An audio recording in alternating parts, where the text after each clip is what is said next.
Assalamualaikum warahmatullahi wabarakatuh. Nahmaduhu wa nusalli wa nusallimu ala rasulihil karim. Amma ba'd. Yang saya hormati Ketua Yayasan Bahrul Huda Tuban, yang saya hormati Pembina Lembaga Bahrul Huda Tuban, yang saya hormati Kepala Ma'had Bahrul Huda Tuban, yang saya hormati Kepala Sekolah SMP Bina Anak Soleh Tuban, juga Kepala Sekolah SMA Al-Huda Tuban, dan segenap asatid wal asatidah Madrasah Diniyah Bahrul Huda Tuban. Dan tak lupa yang saya hormati seluruh wali santri dan juga seluruh santri Madrasah Diniyah Bahrul Huda Tuban yang saya banggakan. Alhamdulillah wa syukurillah, di masa pandemi ini kita masih diberikan kesempatan oleh Allah Subhanahu wa Ta'ala untuk menjalankan suatu ibadah yang sangat luar biasa, yakni thalabul ilm, menuntut ilmu. Mudah-mudahan kita juga tetap diberikan kesehatan oleh Allah Subhanahu wa Ta'ala sehingga kita masih bisa beribadah, beraktivitas sebagaimana biasanya. Salawat serta salam tak lupa kita haturkan kepada junjungan kita Rasulullah Sallallahu Alaihi Wasallam, yang mana mudah-mudahan kita selalu berharap untuk mendapatkan syafaat beliau di hari kiamat, di akhirat kelak. Amin amin ya rabbal alamin. Di sini pada kesempatan ini untuk membuka belajar mengajar Madrasah Diniyah, izinkan saya sebagai Kepala Madrasah Diniyah Bahrul Huda Tuban untuk menyampaikan beberapa hal terkait Madrasah Diniyah.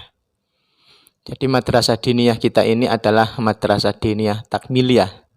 Sebagaimana ada Madrasah Diniyah formal, yaitu MI, MTS, MA. Dan Madrasah Diniyah yang ada di lembaga kita ini adalah Madrasah Diniyah Takmiliyah, di mana ada tingkatan-tingkatannya juga. Ada tingkatan ula, yaitu tingkatan yang pertama, tingkatan wusta, dan dilanjutkan dengan tingkatan ulya. Nah, yang ada di lembaga kita ini sekarang baru Madrasah Diniyah Takmiliyah Awaliyah, atau yang pertama, ula atau awaliyah yang pertama. Dan harapan kita di Madrasah Diniyah kita ini nanti setelah santri lulus dari SMP sudah mendapatkan ijazah Madrasah Diniyah Awaliyah atau ula. Kemudian kalau melanjutkan di SMA Al-Huda akan mendapatkan 2 ijazah atau syahadah, yaitu Madrasah Diniyah Wusta dan Madrasah Diniyah Ulya, sehingga lulus dari sini 6 tahun lengkap lulus Madrasah Diniyah Takmiliyah. Itu harapan kami. Perlu kita sampaikan bahwa di lembaga kita selain sekolahnya yang begitu luar biasa, ada SMP Bina Anak Soleh, ada SMA Al-Huda yang luar biasa, di ma'had kita ada Madrasah Diniyah. Nah, kenapa? Madrasah Diniyah ini adalah sebagai pelengkap penyempurna. Selain santri kita ini belajar ilmu, keterampilan, matematika, fisika, biologi, dan lain-lain, disempurnakan dengan ilmu agama. Yang mana ilmu agama ini akan dikaji di Madrasah Diniyah. Oleh karena itu, Madrasah Diniyah ini juga penting. Jadi tidak sekolahnya saja yang penting, tapi Madrasah Diniyah ini juga penting. Karena ilmu-ilmu agama akan dikaji di sini. Ilmu fikih, ilmu akhlak. Sehingga santri lulusan BAS atau lulusan SMP, SMA, BAS ini bisa sempurna atau lengkap bekalnya menghadapi kehidupan. Ilmu dunianya dapat, ilmu agamanya juga dapat. Dan harapannya pengamalannya juga dapat. Nah, sedikit saya sampaikan. Madrasah Diniyah Takmiliyah Bahrul Huda ini memiliki beberapa tujuan. Tujuan jangka panjang dan tujuan jangka pendek.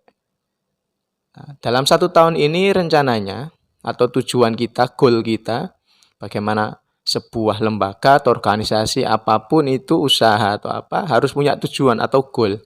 Dan goal kita, Madrasah Diniyah ini yang pertama, ini yang dari yang paling rendah ke yang paling tinggi, tujuan yang pertama, goal yang pertama adalah memperkenalkan kepada santri-santri ini perihal kitab-kitab turos, kitab-kitab kuning, atau kitab-kitab yang biasa dikaji di pesantren.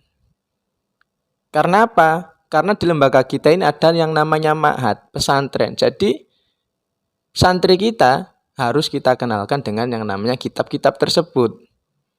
Nah, itu goal yang pertama. Santri mengenal kitab-kitab turos atau kitab-kitab kuning atau kitab-kitab yang biasa dikaji di pesantren. Sehingga seumpama nanti santri kita melanjutkan ke pesantren lain, SMA-nya, atau ketika kuliah bertemu dengan alumni-alumni pesantren, tidak kaget gitu. Dan tetap bangga. Karena apa? Sudah pernah mengkaji kitab-kitab yang sama yang dikaji di pesantren-pesantren yang lain. Jadi santri kita tidak kalah dengan yang lain. Nah, tapi kita sesuaikan tingkatan-tingkatannya. Jadi kita sudah atur di kurikulum dari kelas 1, mulai dari tingkatan kitab yang paling rendah, yang paling mudah difahami, sampai nanti tingkatan yang tinggi. Itu harapan yang pertama. Jadi ketika santri bertemu dengan lulusan pesantren, tahu, oh kamu tahu nggak kitab Amthilatut Tasrifiyah? Oh tahu, dulu saya sudah pernah belajar, sudah pernah hafal. Nah, seperti itu. Itu harapan kita, sehingga menambah kebanggaan bagi santri-santri kita, anak-anak kita. Itu goal yang pertama. Goal yang kedua adalah santri-santri faham dengan kitab-kitab yang mereka pelajari. Setelah kenal, diajarkan sehingga faham. Itu goal yang kedua. Nah, kitab-kitab yang kita ajarkan ini sudah mengikuti panduan dari Kemenak. Sebagaimana buku panduan yang diberikan oleh Kemenak terkait penyelenggaraan Madrasah Diniyah. Juga sudah kita rancang, sudah kita ramu sedemikian mungkin supaya pas sebagai bekal anak-anak kita. Ada pelajaran tarikh, sejarah, ada pelajaran fikih, ada pelajaran akhlak, dan lain sebagainya. Nah, unggulan kita, program yang kita banggakan di sini untuk tahun ini adalah pelajaran hadis. Di mana ada satu kitab hadis mi'ah namanya, yaitu kumpulan 100 hadis yang pendek-pendek tapi isinya adalah panduan-panduan hidup juga ada, nasihat-nasihat juga ada, yang pendek-pendek, yang matanya saja sehingga mudah dihafalkan. Harapannya santri bisa menghafalkan 100 hadis tersebut. Bisa apa enggak? Bisa. Itu tadi karena kita sudah musyawarah, sudah kita rancang sedemikian rupa sehingga tidak memberatkan santri-santri tapi hasilnya luar biasa. Itu goal yang kedua. Santri faham dengan kitab-kitab yang diajarkan sehingga faham tentang ilmu agama. Karena apa? Karena santri-santri kita ini Masya Allah, mudah-mudahan nantinya ada yang jadi presiden, ada yang jadi menteri, ada yang jadi pengusaha. Harapannya apa? Jadi presiden yang baik karena ngerti agama. Jadi pengusaha yang baik karena ngerti ilmu agama. Itu goal yang kedua. Dan goal yang ketiga adalah bagaimana santri-santri kita ini bisa mengamalkan. Setelah paham, proses selanjutnya adalah mengamalkan. Oleh karena itu di Madrasah Diniyah ini kita tekankan pengamalan. Pengamalan secara langsung. Contoh tentang akhlak. Jadi setiap minggu nanti ada target-target akhlak yang harus dicapai oleh santri. Contoh praktek wudhu, langsung kita praktekkan wudhu. Adzan, kita praktekkan adzan. Sehingga nanti ketika di rumah sudah biasa, amaliyahnya itu sudah amaliyah apa yang ada di pelajarannya. Itu goal yang ketiga. Yaitu pengamalan atau implementasi dari ilmu yang telah dia pelajari. Dan goal yang keempat adalah menambah prestasi. Jadi selain ada prestasi akademik di dunia sekolah, ilmu umum, keterampilan-keterampilan umum, santri juga memiliki prestasi di bidang agama. Itu harapan kita atau goal kita di madrasah diniyah ini. Itu tujuan atau goal-goal yang akan kita capai di madrasah diniyah ini. Tentunya ada turunan-turunannya, ada strategi-strategi yang mungkin tidak akan saya sampaikan semuanya, tapi langsung nanti bisa dipraktekkan. Oleh karena itu saya membuat grup, kami membuat grup, ada adminnya di setiap grup itu untuk memberikan informasi-informasi perihal kegiatan-kegiatan madrasah diniyah. Nah, karena itu jangan sampai wali santri ini keluar dari grup. Kalau keluar dari grup kita nggak bisa memberikan informasi, nanti informasinya tidak sampai. Perkembangan-perkembangan anak di madrasah diniyah tidak sampai kepada wali santri. Nah, grupnya ini kita buat, hanya admin yang bisa mengirimkan pesan. Karena apa? Ini supaya lebih efisien. Dan datanya tidak berat. Karena kalau semakin banyak grup, semakin banyak chat-chat, nanti datanya berat, akhirnya membuat orang tua keluar dari grup. Supaya lebih efisien, kita buat hanya admin yang bisa memberikan pesan. Kemudian nanti kalau ada pertanyaan bisa langsung japri ke admin Madin atau ke wali kelas. Nanti pesan yang dianggap penting untuk di-share, nanti kita akan share sehingga wali santri yang lain tahu. Mungkin seperti itu.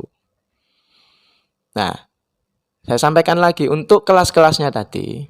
Ada madrasah diniyah awaliyah, ada madrasah diniyah wustoh, ada madrasah diniyah ulia. Nah, yang tahun ini kita kaji adalah madrasah diniyah awaliyah. Oleh karena itu nanti kelas 7 dan kelas 10 nanti masuknya adalah kelas 1.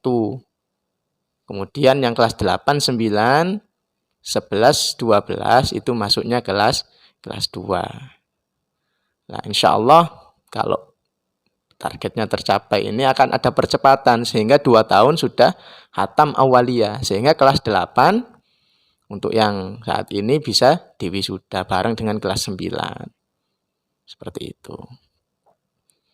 Kemudian yang perlu saya sampaikan lagi terkait pelajaran-pelajaran, itu nanti akan dikirim di grup lebih jelasnya, dan untuk pegangan kitabnya akan kita bagikan ketika sudah tatap muka atau ketika santri sudah berada di ma'had.